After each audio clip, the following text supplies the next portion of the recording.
Om Swastiastu. Perkenalkan, nama saya Putu Pandey Yuli Astari, mahasiswa UD Denpasar dengan NIM 859054016. Nah, pada kali ini saya akan mempresentasikan mengenai difusi inovasi asesmen adaptif berbasis AI di Universitas Swasta Indonesia. Selamat menyaksikan. Selanjutnya, saya akan menjelaskan mengenai latar belakang. Perkembangan teknologi AI telah membawa perubahan besar dalam dunia pendidikan, khususnya pada proses asesmen melalui inovasi asesmen adaptif yang menyesuaikan tingkat kesulitan soal berdasarkan kemampuan individu. Namun, penerapannya di Universitas Swasta Indonesia masih menghadapi berbagai kendala, seperti resistensi dosen, ketidakpastian mahasiswa, kekhawatiran terkait validitas hasil evaluasi AI, serta keterbatasan infrastruktur. Karena itu, diperlukan strategi yang matang untuk mengatasinya. Pendekatan difusi inovasi sebagaimana teori Everett Rogers menjadi relevan karena menjelaskan bagaimana inovasi menyebar melalui tahap-tahap seperti inovator hingga lagarde, sehingga universitas dapat merancang komunikasi, pelatihan, dan dukungan yang tepat untuk mendorong adopsi asesmen adaptif secara efektif dan memastikan manfaatnya dapat dirasakan oleh seluruh pihak. Tujuan dari kegiatan ini yang pertama adalah untuk mengetahui dan menjelaskan bagaimana universitas mensosialisasikan informasi mengenai inovasi asesmen adaptif kepada dosen dan mahasiswa. Yang kedua, untuk mengidentifikasi strategi yang digunakan universitas dalam membentuk sikap positif terhadap asesmen adaptif berbasis kecerdasan buatan. Yang ketiga, untuk menganalisis cara universitas mendorong dosen dan mahasiswa dalam mengambil keputusan untuk mencoba menerapkan inovasi asesmen adaptif. Yang keempat, untuk mendeskripsikan langkah-langkah yang dilakukan universitas guna memastikan asesmen adaptif dapat terintegrasi dengan baik dalam proses pembelajaran.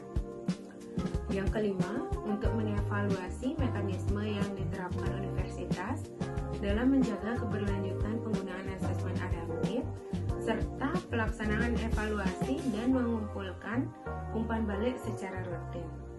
Kita lanjut ke bab pembahasan. Yang pertama ada sosialisasi informasi. Manfaat kanal komunikasi resmi, beragam, dan buat semenarik mungkin. Artinya, inovasi perlu memanfaatkan berbagai kanal komunikasi resmi seperti seminar, workshop, rapat fakultas, dan media kampus. Strategi sosialisasi ditegaskan bahwa inovasi dapat diterima lebih cepat apabila diperkenalkan melalui pesan yang konsisten dan menggunakan berbagai saluran komunikasi. Yang kedua, memberikan demonstrasi langsung, simulasi, atau uji coba kecil dari asesmen adaptif. Misalnya, sesi percobaan untuk dosen dan mahasiswa, agar mereka dapat melihat bagaimana sistem bekerja, seperti cara soal disajikan, adaptasi soal, hasil tes, dan feedback. Nah, demonstrasi semacam ini memudahkan pemahaman atas mekanisme dan manfaat inovasi serta menurunkan kecemasan atau keraguan terhadap hal yang baru. Yang ketiga, memberi dan menyediakan materi edukatif dan dokumentasi seperti FAQ, panduan manual, video tutorial, hingga sesi tanya jawab agar dosen dan mahasiswa mengetahui cara penggunaan, keamanan data, dan aspek teknis lainnya secara transparan. Hal ini akan membantu meningkatkan kompabilitas dan meminimalkan resistensi. Yang kedua, membangun sikap positif dan penerimaan. Menunjukkan manfaat nyata dan bukti penelitian, memaparkan hasil penelitian terkini yang mendukung efektivitas asesmen adaptif atau penggunaan AI, teknologi adaptif di pendidikan, di mana hal ini bisa membangun sikap positif dan penerimaan. Yang kedua, kedua, melibatkan dosen dalam perancangan dan pengambilan keputusan. Artinya, pelibatan dosen sebagai pemangku kepentingan utama juga memperkuat sikap positif. Pendekatan ini sesuai dengan pertemuan Falah DKK tahun 2025 yang menyatakan bahwa partisipasi aktif pendidik dalam merancang inovasi digital meningkatkan rasa kepemilikan dan mengurangi resistensi. Yang ketiga, bangun lingkungan sosial pendukung, di mana kita mengajak dosen atau staf yang lebih terbuka terhadap teknologi untuk menjadi early adopters atau pionir. Yang keempat, tantangan kekhawatiran dan transparansi isu etis atau teknis. Transparansi terkait isu teknis atau etis, validitas dan keamanan data juga perlu diperhatikan. Dalam hal ini menegaskan bahwa penerima publik terhadap sistem AI sangat dipengaruhi oleh kejelasan prosedur etis dan keamanan informasi. Yang ketiga, mendorong pengambilan keputusan. Yang pertama, kita dapat memberikan proyek percontohan atau uji coba terbatas. Berikan kesempatan menggunakan asesmen adaptif di sejumlah mata kuliah atau kelas terlebih dahulu. Percontohan ini memungkinkan pengguna mengalami manfaat secara langsung tanpa kewajiban besar. Yang kedua, menyediakan motivasi atau imbalan awal. Motivasi intrinsik dapat mempercepat proses keputusan. Purba dan kawan-kawan pada tahun 2025 menyatakan bahwa insentif akademik dan pengakuan institusi mampu meningkatkan partisipasi pendidik dalam program berbasis teknologi digital. Yang ketiga, menyediakan bantuan teknis dan pedagogis di awal. Berikan latihan kepada dosen dan mahasiswa, bimbingan teknis serta layanan bantuan agar mereka merasa nyaman untuk mencoba. Yang keempat, implementasi dan integrasi inovasi. Penyusunan kebijakan institusional dan regulasi internal. Regulasi yang mengatur penggunaan AI, manajemen data, keamanan, validitas soal, prosedur fallback atau jika sistem gagal, agar implementasi berjalan terstruktur dan sesuai standar. Yang kedua, pelatihan capability building berkelanjutan. Pelatihan capability building berkelanjutan juga sangat diperlukan. Hal ini menegaskan bahwa transformasi digital tidak dapat berjalan optimal tanpa peningkatan kompetensi pendidik secara sistematis. Dukungan infrastruktur menjadi aspek mendasar lain. AI membutuhkan kesiapan teknologi seperti server, koneksi internet, stabil, dan perangkat pendukung. Memberi dan menyediakan materi edukatif atau dokumentasi, seperti FAQ, panduan manual, video tutorial, hingga sesi tanya-jawab, agar dosen dan mahasiswa mengetahui cara penggunaan keamanan data dan aspek teknis lainnya secara transparan. Hal ini membantu meningkatkan kompatibilitas dan meminimalkan resistensi.